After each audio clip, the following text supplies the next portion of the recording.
So, good evening. We are back again with another edition of Global Gooners. Tonight, it is the Indian edition. We have got another guest. He's having slight technical issues. He'll be jumping on shortly. But Dr. Viraj, a lot of people will know Dr. Viraj. He's come on before. But how you been, man? How's life treating you? I'm good. It's just been a busy week because you still know we are still amidst the pandemic. But nevertheless, I had to speak to my medical admin and take a leave, especially for the podcast today. So all good, I guess. As long as they're not overrun without you, mate, then because I don't want to be in trouble here. Do you know what I mean? No, you won't be in any trouble. It's okay. No, that's good, man. We have, like I said, we have got another guest, Valab. He's just having a few issues. His internet's not great, so he's going to try and tether up with his phone.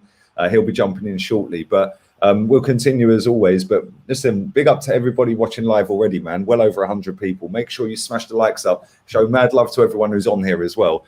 But let me ask you, because it has been a long time since we've spoken on a show. I remember the last time you jumped on, you was actually at work with all your full PPE.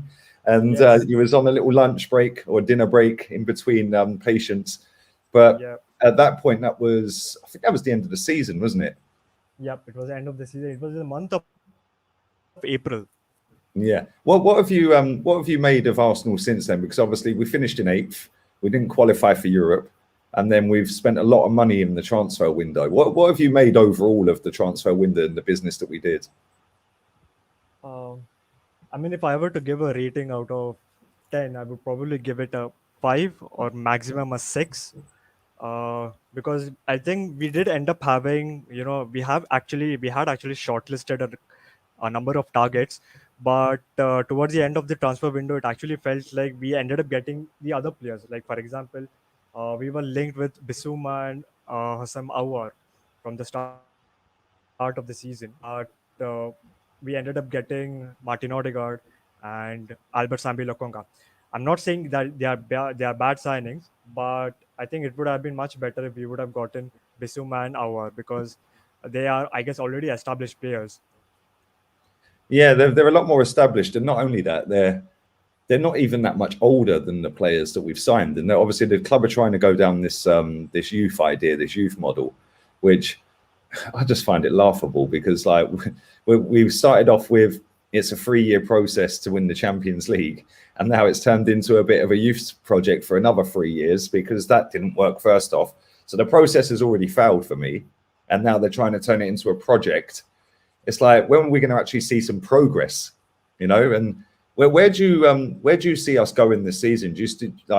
Obviously, I know your thoughts on the club because we speak quite a lot. But for all the people that have not heard your views on it, what do you think of the manager, and where do you think we'll be come towards the end of the season? I mean, it's pretty difficult to say at this point of time, because like the couple of the first couple of matches we were really very horrible, but I hope that we have turned a corner around. Nevertheless, I don't really expect us to finish in the top 6, let alone top 4. I think we might the Europa place at the 7th, but I do think that we might end up winning one of the domestic cups, either the EFL Cup or maybe the FA Cup. Most likely FA Cup, because we do have a good record in the competition altogether. But I would really consider it a progress if we were to even finish in the top 6. I'll tell you the reason why. It's not because I have such a less expectancy or less ambition, but if it's going to be a step-by-step process, we might as well just start by entering into the Europa League. If we reach the Champions League, it's well and good, but to be realistic, I don't think it's going to happen. Yeah, we've not started off great. Obviously, I know we've won the last 3 games, not convincingly, I must add. Even last night, it weren't great from the highlights clips that I've seen, and the fact that it was a penalty and we'd only had 2 shots after about 65 minutes or something on target.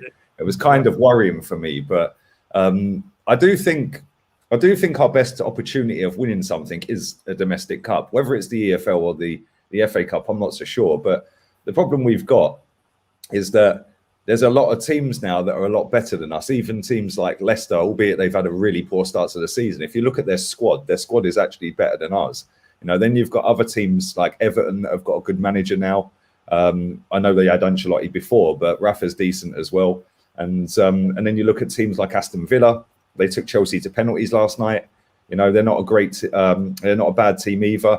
And it's a lot harder now to get into the mix for winning something because more teams are taking competition seriously now.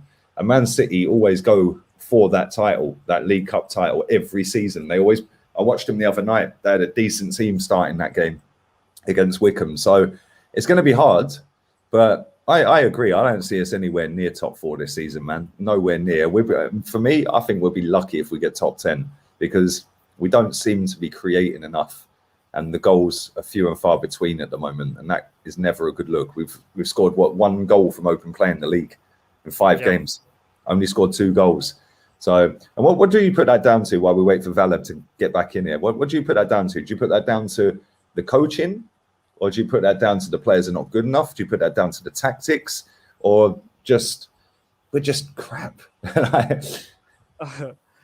I think it all stems down to the manager and the tactics, and the management as a whole. I'll tell you why, because uh, like let's just say if we were actually interested in buying Martin Odegaard, then why did it actually take a 3-month period for us to buy him? Okay, why did it take for us to lose the first couple of games and then get Odegaard in? Because who knows, maybe we could have won the first 2 matches and maybe we would have been higher up in the table. Okay, but the habit of procrastination, especially when it comes to summer signings, is the one thing which really pisses me off. But speaking about the other thing, I think it really does come down to Arteta and his tactics. I have told you, right? I really still don't have any idea what is Arsenal's style of play at this point of time. Yeah, that's a major issue as well because I see last night the penalty that we won. Martinelli was on the right hand side. He got the ball. He spun. He was driving into the box. We don't see enough of that. We see that few and far between, especially in Premier League games, and the constant chopping and changing of the team as well. I mean, he's changed the team for about 42 out of 43 league games in the row. Yeah. So it's like we've only kept the same 11 back to back in 2 games straight. It's like that can never be good to get some sort of cohesion in a team, especially when the defense changes, the midfield changes. Cool, it's fair enough you can change strikers and wingers, that's cool. But when you've not got a set style and that set style is not being carried onto the pitch from training, the players are just going to come in and look all over the place, which is what we've seen under this manager, apart from a little run where we won the FA Cup. Other than that, we've been pretty crap under this manager, man. And it's not great. It's not great at all. And I fear for us this season, man. I mean, I still remember Arteta doing an interview where he was actually saying that he wants to play an expressive, entertaining concept of football, where everything about the game is going to be based on the opposition. Okay, and that he wants his team to take up the initiative to take the game to the opposition and to entertain people who are coming to the Emirates to watch the game. Instead, if you have a look at this particular season, we have not really started very well despite possession of the ball. Okay, like for example, if you were to have a look at the stats against Brentford, we had, I guess, 22 shots as compared to Brentford's 8. But Brentford's 8 shots were like really almost convertible because 3 of them were on target, and we had only 4 out of 22 which were on target. Secondly, I don't know what's with the obsession of sticking to the left flank. I mean, it's become actually a Mm. predictable gameplay where the onus is on Kieran Tierney to create chances from the left flank. So that's the one thing that we should be thinking of mixing it up. Mm. Yeah, 100%. Valab, you're back, my friend. No, he's not. He's frozen again. This guy's Wi-Fi is dead. It's nearly as dead as our playing style. Yeah, absolutely. Man's on that dial-up. He's on dial-up. He's gone again, man. He's froze. He literally comes and freezes. But what do you think? Do you really think that there is some kind of an attacking play that we might have started from the Norwich game? I mean, look, the thing is, we do end up playing some kind of an high line, but I don't think there is, any resistance because our forward line does not tend to press the opposition players that much very effectively. The Okay. problem we have, you're right with the pressing, because against Norwich, it wasn't a team press, it wasn't a forward free press, yeah, or just a one side of the pitch press. It was just an individual goes and presses every now and again. Like Odegaard did it quite a lot in the Norwich game, and then Yeah. when Odegaard wasn't doing it, it was then I don't know, say Pepe doing it or Aubameyang doing it. It wasn't when you watch Liverpool and the top teams around Europe, they go together. Yeah, and Atletico Madrid are probably the best team on the planet at doing it. Yeah, because what they do is they fill gaps as well. So when they've not got the ball, two or three of their men will press, but another man will drop in to make it like a triangle. So you can't pass through the middle of them two pressing now. But that guy who's sitting there is plugging, firstly, that passing lane through the two players, but he's also plugging the gap between the two centre backs. Now you can't make that straightforward ball and split the whole Yeah. team. You can't do that. Atletico Madrid are so easily the best at doing this, but they do it in such a way that it doesn't necessarily have to be one team press, like the whole team. It's two players go, but the third man knows as soon as them two go, I plug. Yeah, so that can work. When Liverpool do it as a front three. And then the midfield push up a lot higher. The defense sits up a lot higher. Yeah. And then they suffocate you on the edge of your box and then bang, game over. Yeah. Man City is a weird one because Man City are chop and change. Yeah. Sometimes they'll just let you have the ball. Yeah. And just sit on the halfway line and say, right, cool, just come over the top. We'll win the headers.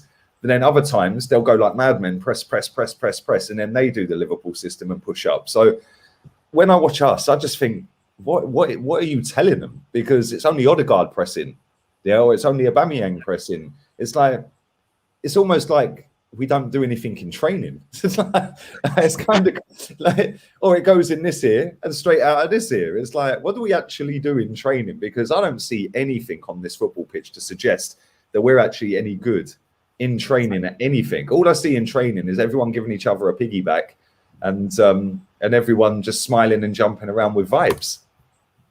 Like, it's mad. It's actually insane, bruv.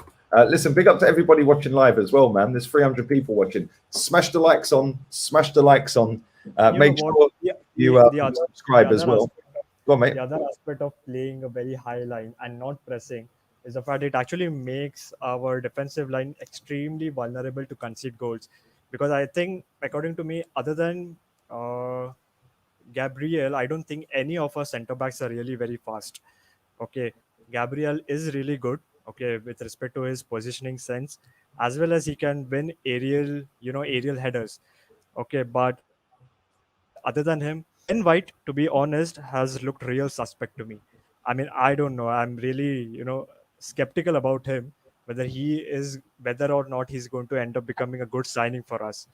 Okay, I hope he does. I really want him to do well, but the initial signs aren't very promising. That's what I would say.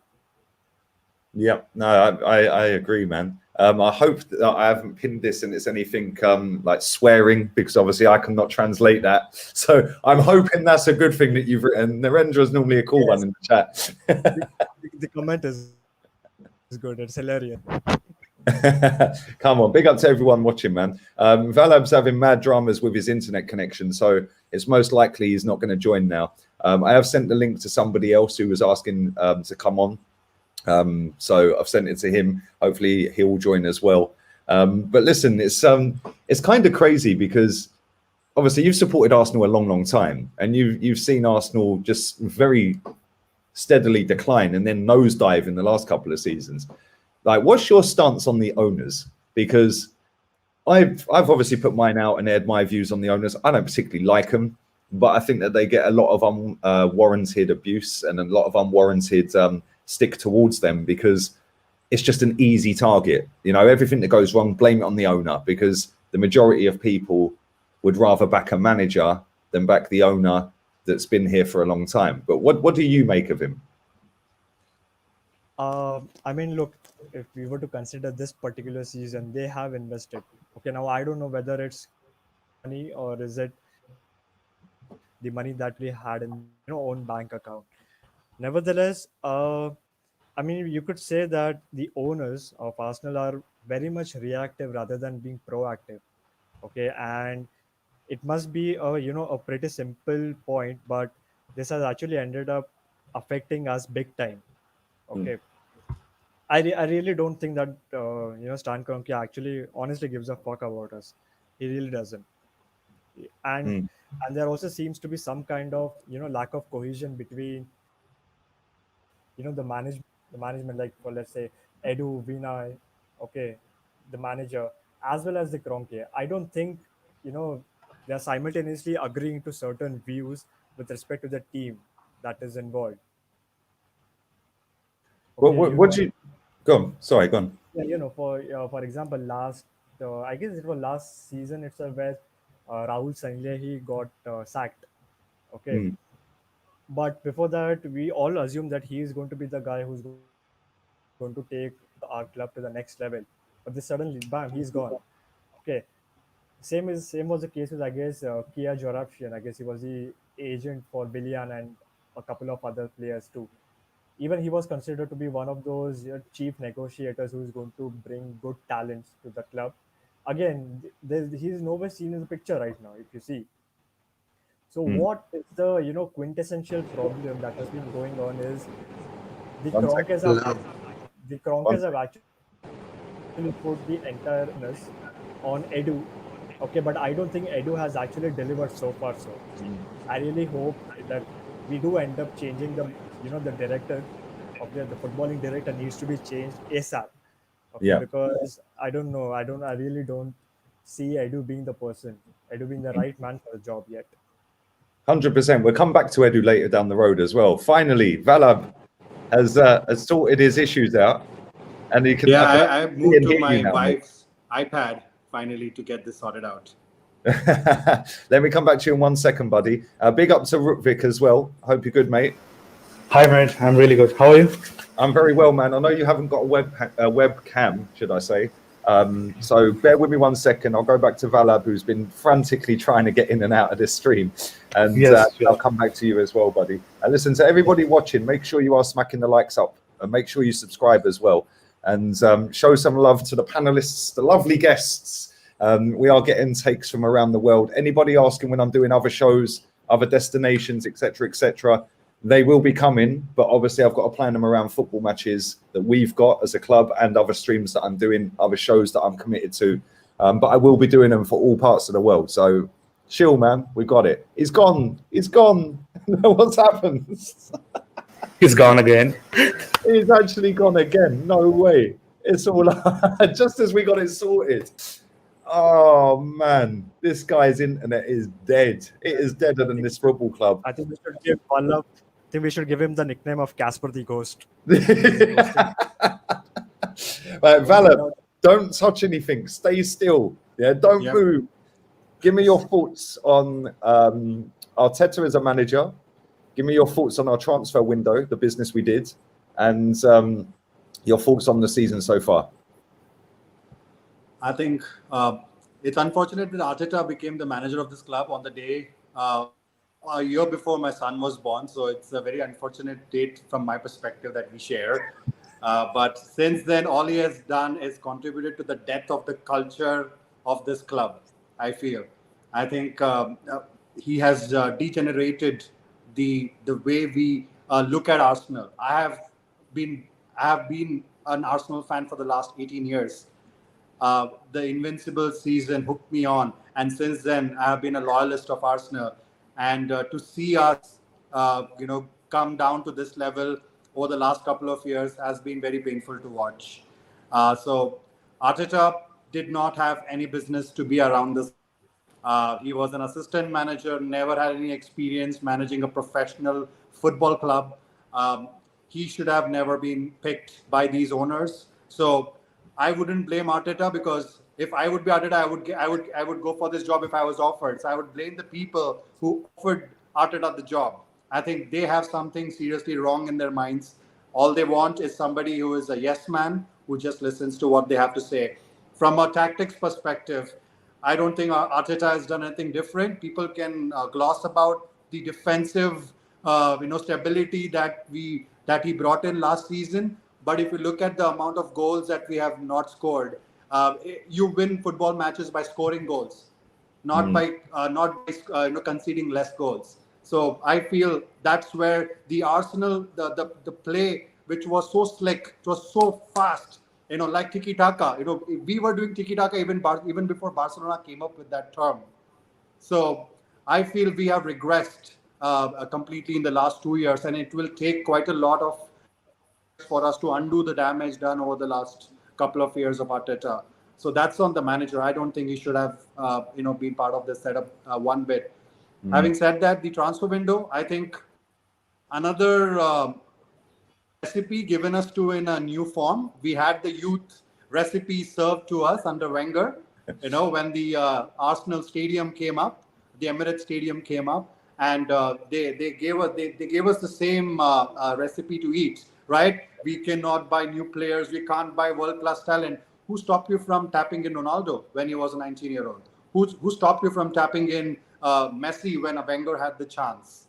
I mean, if that was the case, they tapped in both of these world famous players when they were young and given them a chance to play at Arsenal. But we didn't do that, did we? So giving us this hope that players are all under 23. They're all going to come together in the next 4 years. We're going to be a world-beating team. I think that's just a complete cover-up on behalf of this management team.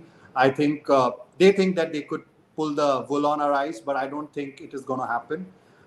We are too smart as fans to understand that this is another PR process. To put a waiting game on Arsenal's success. I think everybody is going to get their money. Arteta will make his money. Edu will go and buy a couple of other yachts to go across European seas. But I don't think Arsenal will come out of the deep seas anytime soon with this kind of leadership at the helm. I would blame it on the owners who have such mass in the leadership group and in the management group. So it's really unfortunate. And the season so far, I think it's there for all of us. And there is no style of play. All that defensive stability of the previous season is suddenly, and it's in thin air. We are conceding more goals than what we would have conceded in the first 10 games of the last season. So where is the defensive stability now? What are you going to fall back on as your defensive comment? And like you said, nobody is asking Arteta the strong questions. Nobody is asking Edu the strong question. Jeff Shreves tried to do his best, but I don't think he did well enough to corner him on his transfer policy. So I think, even if we do have a change in managerial roles, I think we are in deep, deep trouble this season. Ronald Koeman is on thin ice. So Barcelona job might go to Conte. So all the expectation that we will have a Conte coming in and there's going to be a revolution again. It's all wishful thinking. Which top-class manager would want to come in and take over this mess which has been created for our beloved club? Mate, I can't disagree. Well said. With the words you said. That was class. And the chat are loving your rant as well, man. Big up to you, my guy. That was quality. And you're spot on. The club is a mess. It's an absolute mess. The one thing I do maybe slightly disagree with was when you said we can't have the wool pulled over our eyes. I think a lot of our fans have already had that. A lot of our fans have, because they've been sucked into this youth project. Whereas some of us that are a little bit smarter, that can see what they've been doing for a long time. Like you said, you've supported Arsenal since Invincibles, and I feel kind of sorry for you, because you see a great team playing great football, and since then it's just gone whoosh. It's like you're probably sitting there thinking, why did I pick Arsenal? It's mad, but it is what it is. You can't change your team, unfortunately. Vic, let me come to you, my guy. Yes, ma'am. Hopefully you're having a good day, young man. And same again, really. I know we've spoken on a Twitter space before, and you made some great points on that. But obviously the people that are watching this probably didn't listen to that. So same again, really. What have you made of Arteta and the transfer window as a whole and our season so far? And then give me your quick views on the owner as well. Yeah. So basically, I was Arteta in at first, right? I wanted him to be the manager when Emery got sacked. But I'll be the first one to say that this project is going nowhere. Like, I don't see a style of play at all, as Dr. Virat said. And it's been 2 years now since he's here, and I have not seen us play. I can't see the patterns of football, what he wants to achieve on the pitch. And yeah, his signings don't make sense either. People say that he has bought all young, but what was David Luiz doing here? What was Cedric doing here? What was Willian doing here? He wanted to play Willian at number 10. That's what he bought Willian in for. And the 3-year plan has gone down the drain now, and all of a sudden there is a new plan again, which is again for 3 years. And like, how many times do we have to keep waiting? Like, I've never seen us win a title, mate. Like, Wow. the first time I started watching Arsenal is at 2006, and I've never seen us win a title yet. So what's going on? And the owners, well, I think we should have been in the Super League. We should have supported the Super League, because Well, what are we doing now? say that again. You think we should have joined the Super League? Yes, we should have. That's for our good, right? I don't know what's wrong with people. Like, why do they hate on the Super League? I just don't understand. Because obviously the Super League was like going to be, obviously everyone knows what it was, because everyone was going nuts over it. But obviously it caused a lot of backlash, didn't it? And a lot of people were like, no, it'll kill the Football League domestically. Do you genuinely think that was the only way we could then compete, is by getting into that then? Or otherwise, this is us for the rest of our time? Well, at least until 2024, this is it for us, because Arteta is going to stay. He's not going to leave. There are new rules coming in from UEFA in the year of 2024, UEFA coefficients. So we are pretty well in doing, like, if you get into the Conference League and we stay there for the next 2 years, that's good enough for us, because we'll be in the Champions League in 2024 and 2025 because of the UEFA coefficient rule. So we are in the top 10 or something right now in the UEFA coefficients. And the fifth and sixth place just overtaken us, actually. Yeah, because they have been in the Champions League and Europa League, and we have not gone into the Champions League for a long time now. So, yeah, so all we need to do is right now stay with the manager. That's what they're going to do. And wait it out till 2024. And then we will be in the Champions League, because fifth and sixth positions, from the top one to the sixth position, will be for the Champions League. And then the seventh and eighth will go for the Conference and Europa League. That's what the whole plan is. So we're just waiting. Until then, we'll build this young squad, youth project, whatever it is, and we will just get into the Champions League later. What did you make of our summer window overall? Because obviously we spent a hell of a lot of money, the most in Europe. We've spent the most in Europe for the last 2 years. And if you want to go down the net spend route, then we've spent more than anyone in Europe over the last 4 years. So what did you make of Odegaard, Lokonga, and all of the other players, Ramsdale and that we signed? Was you happy with that, or was you just like underwhelmed, but there's a good couple of gems in there potentially? Or would you have gone down the route of, let's go and get more experienced players that are ready for now, that have done it already? Well, I would have gone the way of experience, as you said before. But since we didn't, and we have these players now here, I feel Tavares is a good signing. He's a good signing. He's for the future. He's young. He'll learn. He's got pace. So he's athletic, which is important for the game these days. Lokonga is pretty good as well. He feels like a mini Bissouma for some reason for me. So I can see him turn into this Bissouma, but it'll take time. Not yet. It'll take time. Yeah. And yeah, I don't like Pepe, mate, by the way. Ben White, I don't know, man. He's playing out from the back. He's just a young David Luiz for me. Ramsdale, all right. He's fine. He's okay. He's had 3 good games. Let's see how it goes. People are already, calling him the next David Dean, whatever, like David Seaman, sorry. So I don't agree with that yet. So let's see what happens with that. And Odegaard, yeah, he played before with us. So it's easy for him to get integrated again into the style of play which Arteta wants to implement, which nobody can see. I don't know what the style of play is. Yeah, so it was an average window, man, like around 6 to 7. I'll give it a 6 to 7. You give the window a 6 or 7? Yeah, somewhere around that. What did you make of the players that left? Because obviously we only made £25 million in sales, and then obviously Bellerin went on loan. Saliba and Guendouzi are doing all right out in Marseille. Bellerin's actually playing very well for Betis. Mavropanos again is doing very well out in Germany. And Mesut Ozil even scored the other day. That doesn't happen often. So it's kind of funny for me because I look at it and I just think every player that leaves this football club actually does better.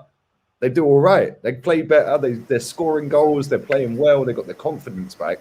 And this is what happened when we had Wenger and he was selling all of the best players. And then they'd go to City and win a title. They'd go to Man United and win a title. They'd go to Barca and win a title. And it was like, I feel like we're getting the same kind of vibes. Not that I would have kept all of them players, by the way. But what did you make of the ones that we've left? And do you think that it was enough, or should we have got rid of a few more? Oh, yeah. We had to get rid of Kolasinac, Elneny, Rob Holding, Chambers, just to name a few. Like, there are still more people who need to leave this club right now, but they're still there here. I don't know why we did not sell Nketiah as well. He was playing the last game. And as for Mesut Ozil, who else? Bellerin and all these people, they've found their level, haven't they? Like Bellerin, Real Betis is perfect for him right now. I don't think he should be coming back. Hopefully he doesn't come back for next year. Otherwise that's another story altogether. Then Saliba, we have sold Guendouzi, man. It's a loan with an obligation. In France, you can't do an obligation as per the contract, but the objectives which he needs to achieve are very simple. Like just play a few games and it will be an obligation to buy. So we have sold him. He's gone. The only one who's on loan is Saliba. And I'm really hoping we can get back Saliba with White and Gabriel and play three at the back. Like that sounds really good in the future. But let's see. With this manager, I don't know, man, what's going to happen. Like he keeps flip-flopping like crazy every day. Like he chops and changes every week, doesn't he? Yeah, there's no starting 11 every day. It's all based on training, apparently. Yeah, everything is based on training, but Bellerin can get in the team. Kolasinac can get in the team. That means Kolasinac is tearing it up in the training, apparently. So I don't know, how does he get into the team always? So he's the bodyguard for Arteta for all the haters, mate. That's why. Yeah, he'll start punching them up. Dr. Viraj, let me come back to you. Let's obviously look forward towards the Tottenham game because they're not doing great. I know they won last night on penalties against Wolves in the EFL Cup, but their league form, back-to-back 3-0 slappings by Palace and Chelsea. They started off with 3 1-0 wins, sat top of the table whilst we were sat bottom. First time ever in the history of football that has ever happened, by the way. Them top and us bottom at the same time. But they've obviously got a new manager, Nuno. They've kept their star man, who just looks like he don't want to be there. And they've only scored 3 goals in 5 games. And we've scored 2 goals in 5 games. Our top boy doesn't really look like he wants to be here either in Aubameyang. Looks disinterested. We're not both playing well. Both teams are playing shambolic. We've scrambled a couple of wins back end now, whereas they did it front end. It's kind of perfectly poised for a drab 0-0, isn't it? I hope not. I'll tell you why. Because you're very quiet, man. Can you hear me now? That's better. Yeah. Score is not going to be 0-0 because we all know that Harry Kane is going to score. It's a given. Okay, so no one can stop that. However, I do think that we might just end up nicking a win because we really have a good record against Spurs, especially at the Emirates.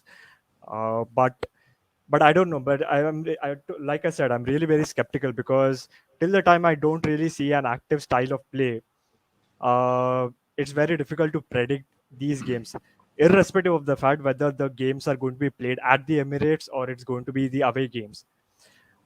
With respect to Spurs, at least they have a style of play. See, the thing is, I'm a very busy person, so I really don't end up getting time to watch the games, played by Spurs. So I don't know what's been the reason why, they have lost their last 3 games, especially 3-0 against Chelsea and whatnot. But I do believe that Nuno is somewhat a better manager than Mikel. Okay, and he does have a style of play. It's probably down to the players itself that maybe they are underperforming. They may be down tooling or whatever. And yeah, you're right. Harry Kane doesn't really seem to give a fuck about the team right now. He doesn't really. I already think Aubameyang is down tools, by the way. He's just doing it on purpose at this point because the way he's playing, like How is he missing those chances? I can't believe it. Like 2 years back, this guy was finishing everything, right? And all of a sudden, in the past 2 years, ever since he signed that contract, I don't understand what's going on with him. Like, how is he missing these simple chances? It's like he's doing it on purpose at this point. I don't know. Is he trying to get the manager sacked or what? Like, what do you guys think? Ritvik, I think with Aubameyang, it's his positioning, his style of play, which has been completely messed with by our beloved manager, Mr. Arteta, right? He is a striker. He is a European pit bull of a striker. And he had to be near and about the goal scoring areas, not on left back, not on left wing back, not in the central defensive midfield area, trying to get the ball back. His job is like a Lukaku, is like any of the other top strikers like Lewandowski, is to be in the right place at the right time, get the final ball and put it in the bin. He's basically like a Jamie Vardy or a poacher, basically. Like an Aguero, just be in the positions and then score. Get the ball to him. The do it. system that Arteta has set up for Arsenal has completely destabilized his game.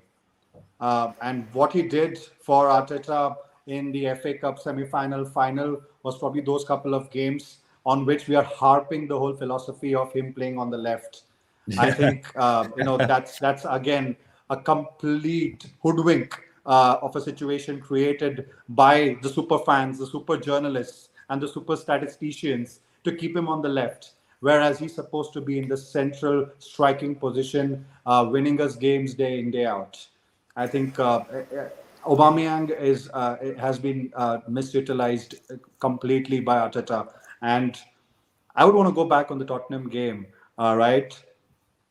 Kane was kept back by Tottenham. Look at the audacity of Tottenham having kept their best player, whereas Arsenal, when they were building their new stadium, were selling their best players left, right, and center, and it really shows how low we have fallen in terms of keeping our best players, and our rivals not doing that, and they are just ensuring that they build their squad around those 2-3 world-class players that they have. So I would look at the North London derby at home to be either a loss or a draw, because that's what history suggests. Even at home, I think we have had maybe a couple of wins in the last 6 outings in the Premier League. I think Arteta sorry to cut you off. If you go back over the last 21 games, I think they've only beaten us once at the Emirates. Yeah, but the last, like you said, the last 6 or 7 have not been mad convincing. Like, yes, obviously the 4-2. I was at that game. That game was mental. The atmosphere was a joke. It was crazy that day. Yeah, but even in that game, like, they did nothing and scored 2 goals. And then after that, we just battered them. But sorry, go on, carry on, man. Right. I mean, Arteta is in charge of breaking all the shameful records for Arsenal over the last 100+ years. And then there is going to be one small 11-year-old record which he will break. It was in 2010, we lost to Spurs, last at home, where Maroon Shamak was on the score sheet. I think we might end up doing something like that this season as well, by the looks of it. Everybody wants to break their dummy, break their duck against us, and Arsenal looks right up for the taking. It's so sad for me to even say that, and I'm not the one who would want to think pessimistically about my beloved club, but the way things are going, you only look at what is in front of you and you think about your club, right? And that's where I'm worried as a fan. I've got a question for you, Lee.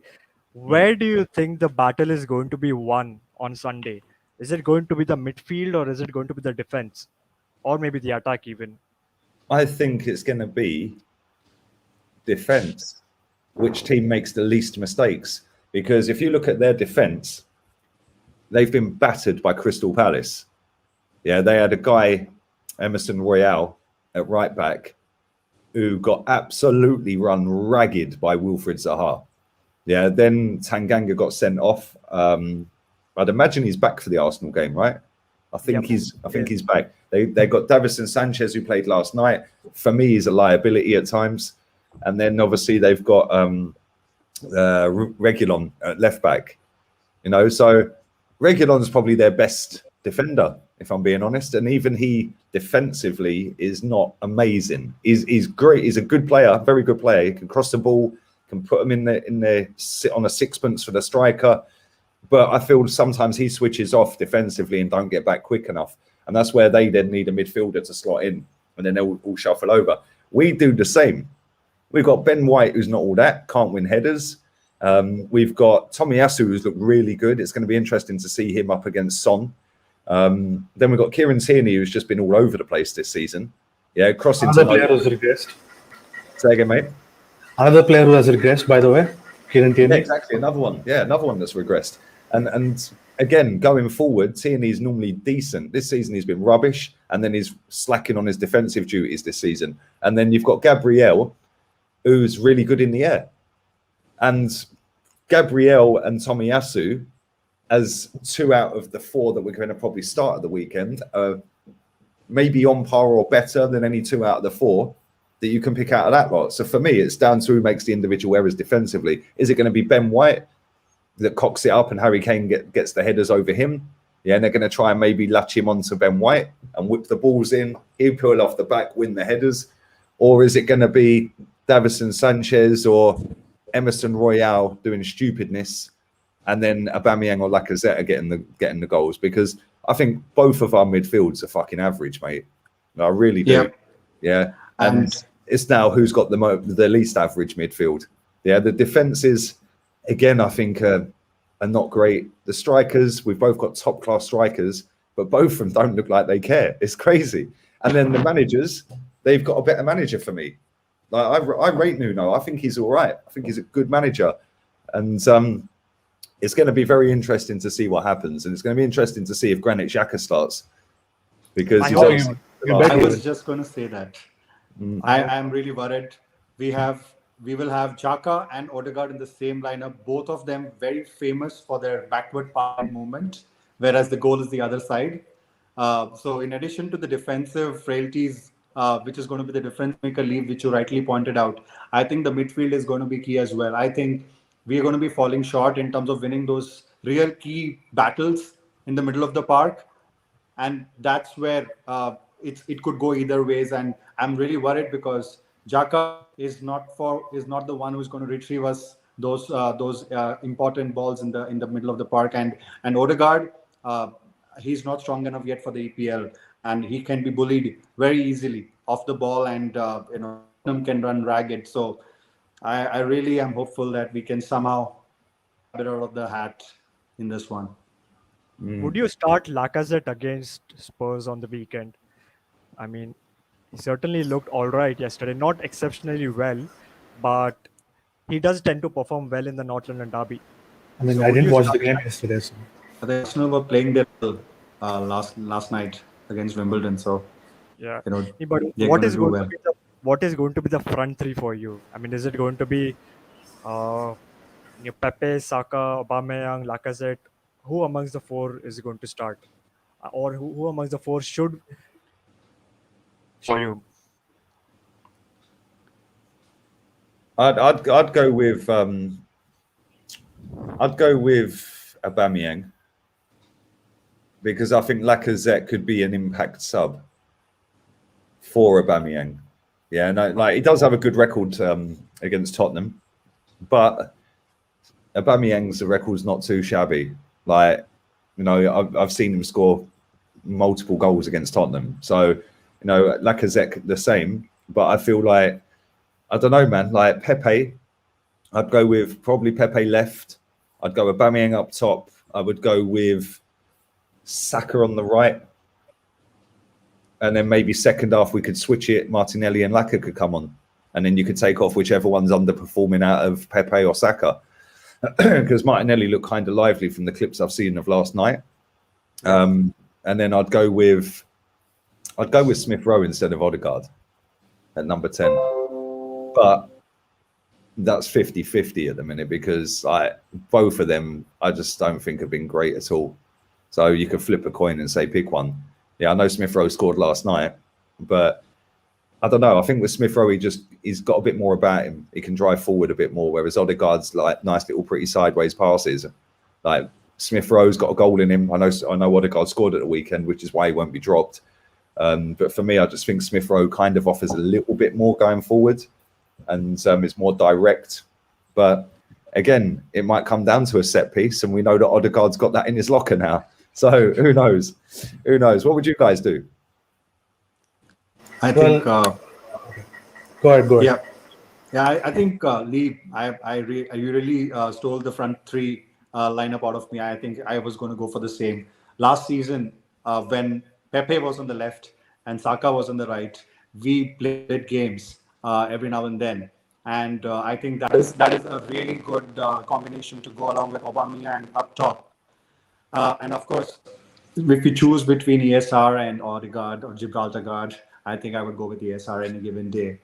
Yeah. My only biggest worry is Arteta is going to go for Xhaka and Partey in the middle of the park, and he will not do the bold move of getting Lokonga in with Partey. He will not do that, and that's what worries me, because I would have loved for them to play in the middle of the park, and there would be so much more creativity and effective gameplay from the middle of the park through them instead of Xhaka and Partey. So I think that's where it's going to be troublesome for us. 100%. What about you, Ritvik? What would you do? What would your front four be? So obviously I would want Aubameyang to start, because first of all, I don't want anybody who is out of their contracts in the next 1 year to be starting in the 11 and affect our game, because they are not committed to this club right now. Otherwise they would have signed a contract already, or we have not offered them a new contract. So we don't see them as our future. So obviously Aubameyang is our future for now. So Aubameyang starts. I wouldn't start Pepe. I don't like Pepe. I'm going with Saka on the right, and I will take Tierney will be on the left wing anyways. He's not going to defend. So I'll take Smith Rowe and Odegaard as our 2 8s in front behind Aubameyang, and Saka on the right side, who will combine with ESR. So that's our front four, basically.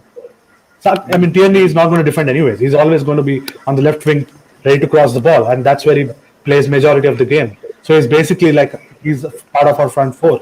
So that makes the front four. And midfield, you can see Lokonga and Partey, hopefully, and not Xhaka. And the back four will be the same, like the other games. Yeah, I think Xhaka's going to be nailed on to come in here. Dr. Viraj, what would you do keeper-wise?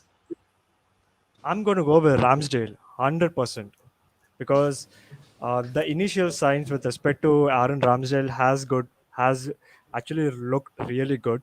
Okay, especially when the opposition teams are taking corners, he does really have good control over the catching of the ball, and secondly, he is much more composed than Born Leno. And composure is a very key factor, especially when Arteta wants the play to start from the back. Bird Leno has actually looked suspect at times, during the last season when the play would want to be started from the back.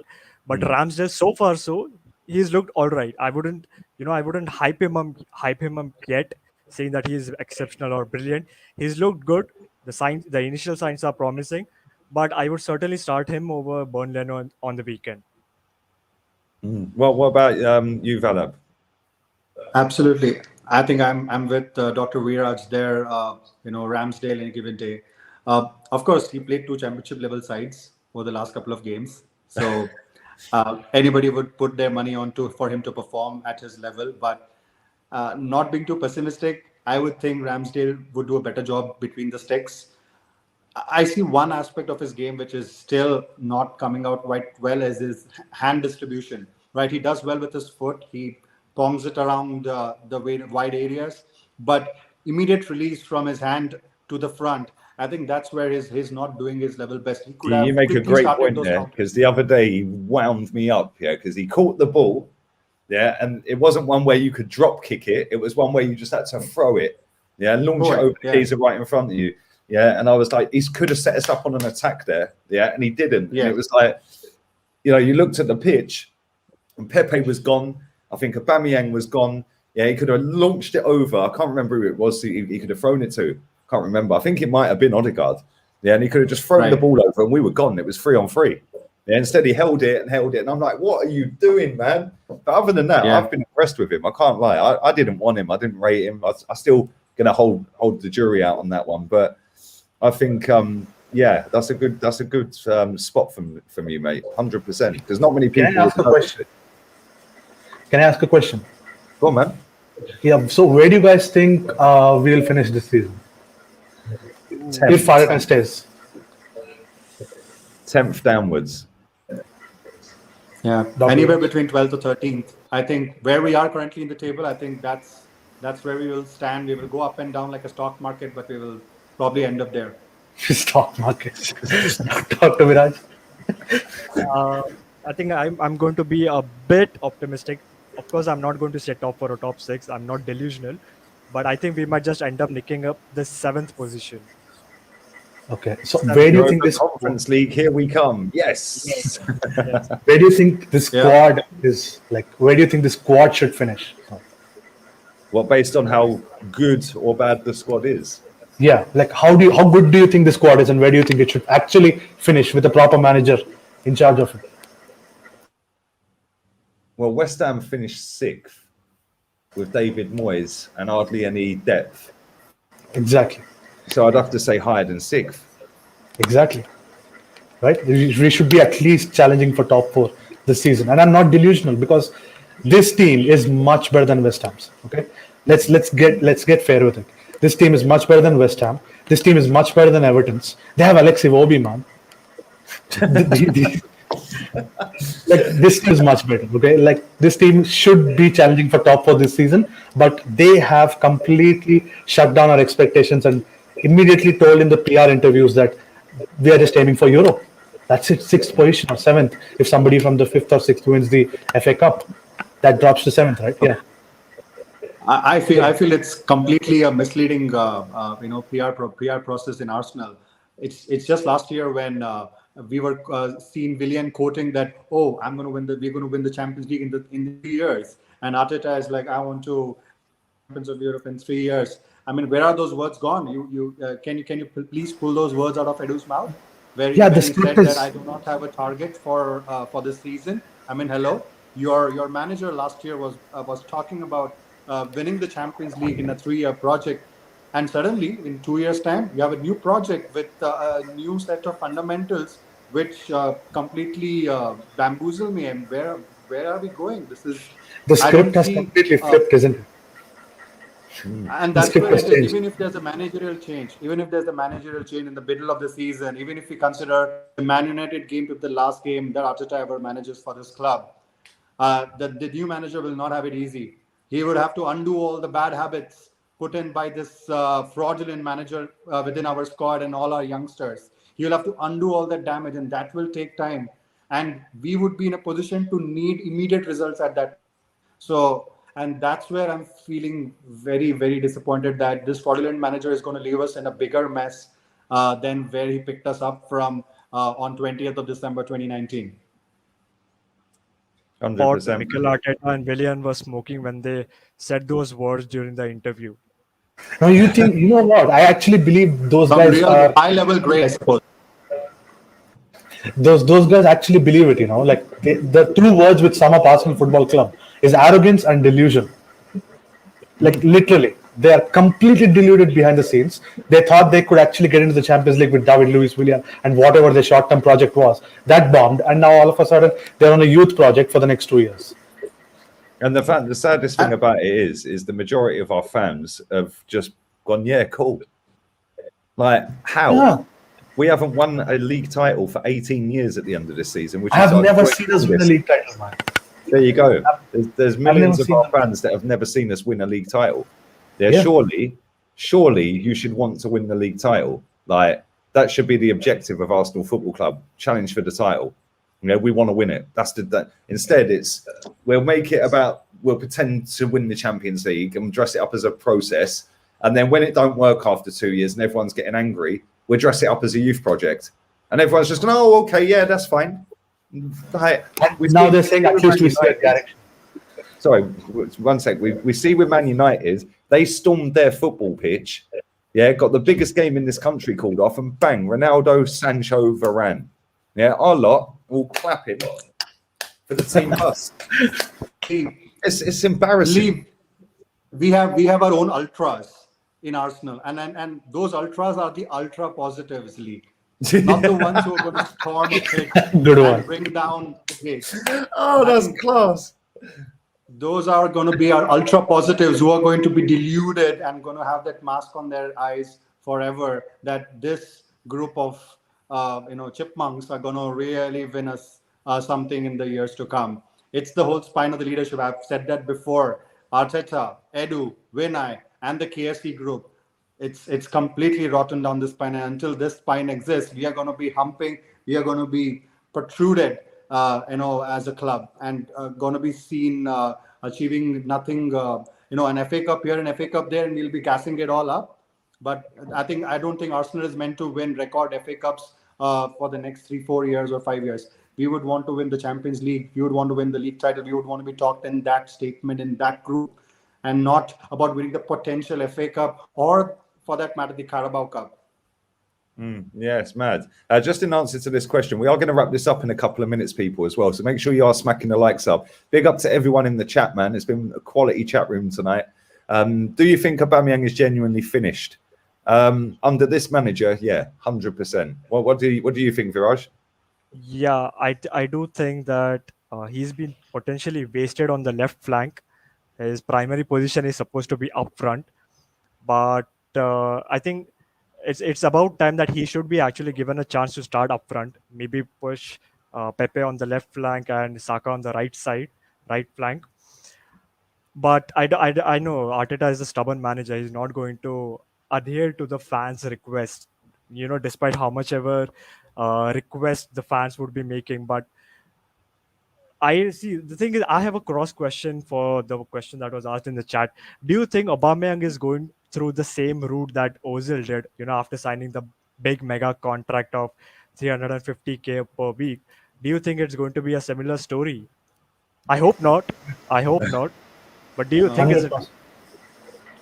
No, I think it's a completely different story. Like I said before, he has not been utilized properly in his position. Look at all the teams that Aubameyang has played under, all the managers he has played under. Thomas Tuchel, he looked at him and considered him his piece in the attacking, front three of Dortmund. Look at Klopp. They remember him for a reason. That was because they played around him. Instead, Aubameyang is now just a squad player for Arteta. Oh, yo, go ahead and do the donkey work at the back. Okay, go and doing the donkey work in the defensive midfield. Whereas Aubameyang was always provided the necessary service from the middle of the park, from the final third, and then he would do his job for which he was paid the money for. And that is not happening in Arsenal over the last couple of. Emery used him a lot better than Arteta. He did not hold him back. Aubameyang's potential has been severely held back under this manager, and it will continue to be the case unless a new manager comes in and rejigs the whole playing culture at our club. I think that's what it is. I don't think this is an Ozil scenario. I think even Ozil would have probably done better if he would have probably been given a better manager. But then that's another controversial topic for another day.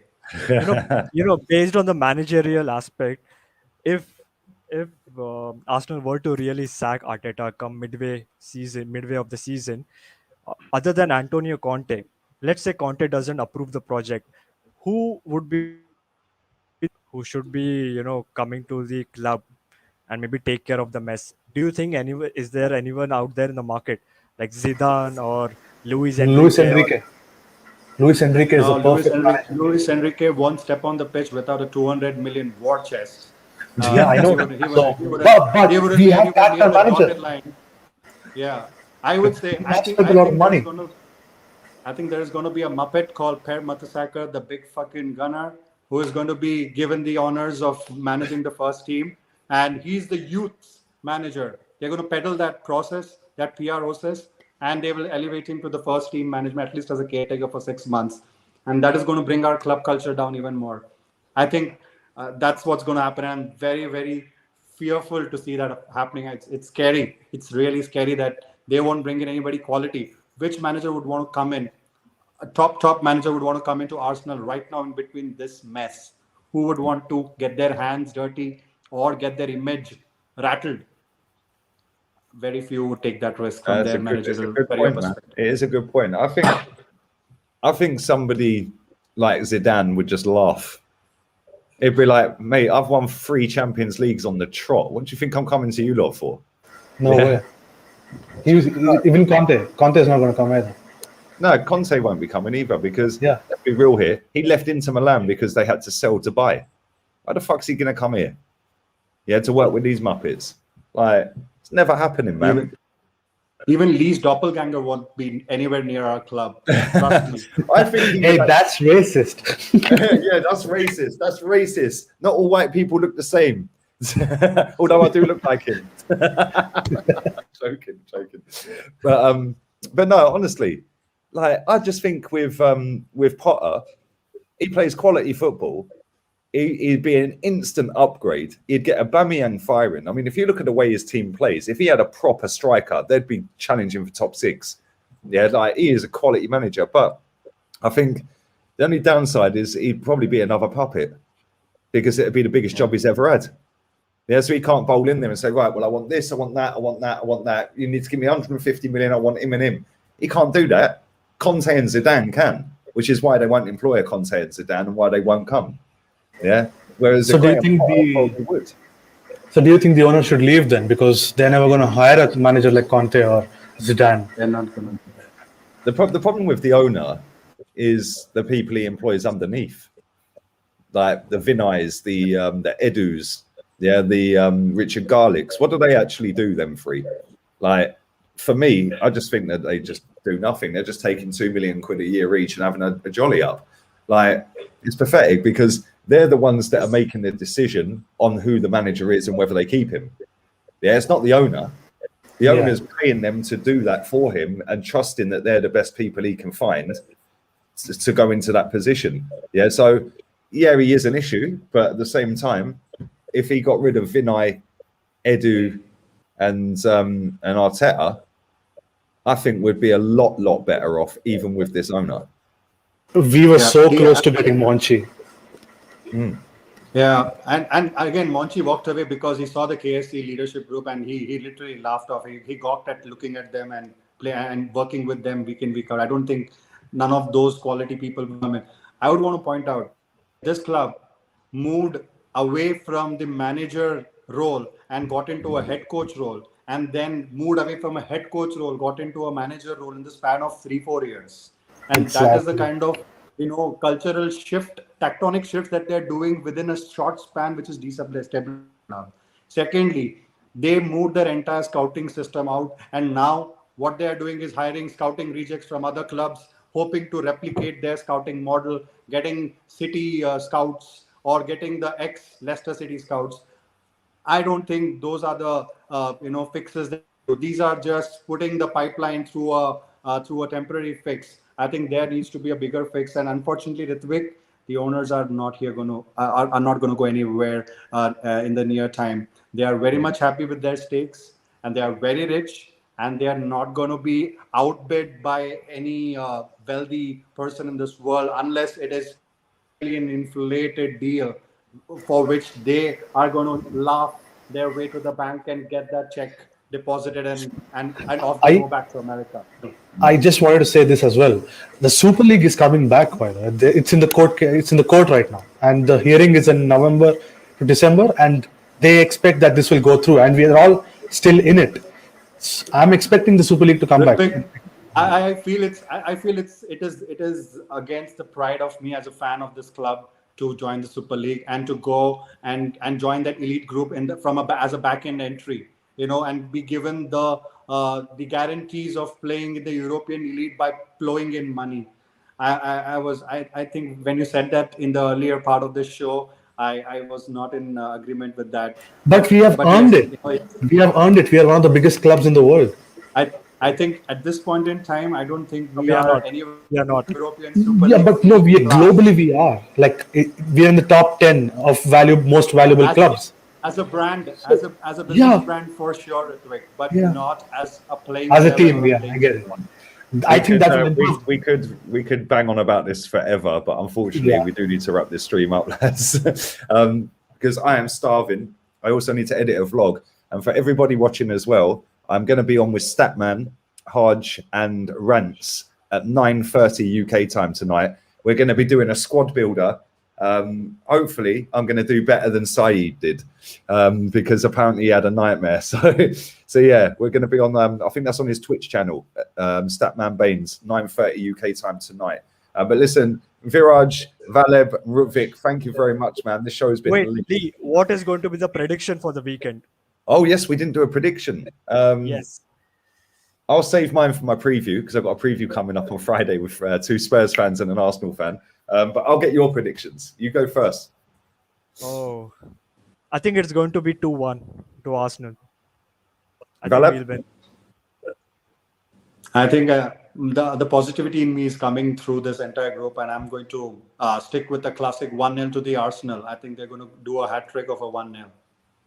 And Ruvik? Is it a home or away? Home. Oh, so I think, yeah, if it's at home, it's 2-1. 2-1 to Arsenal. There we go. See, we can be positive on this channel. Toxic positive.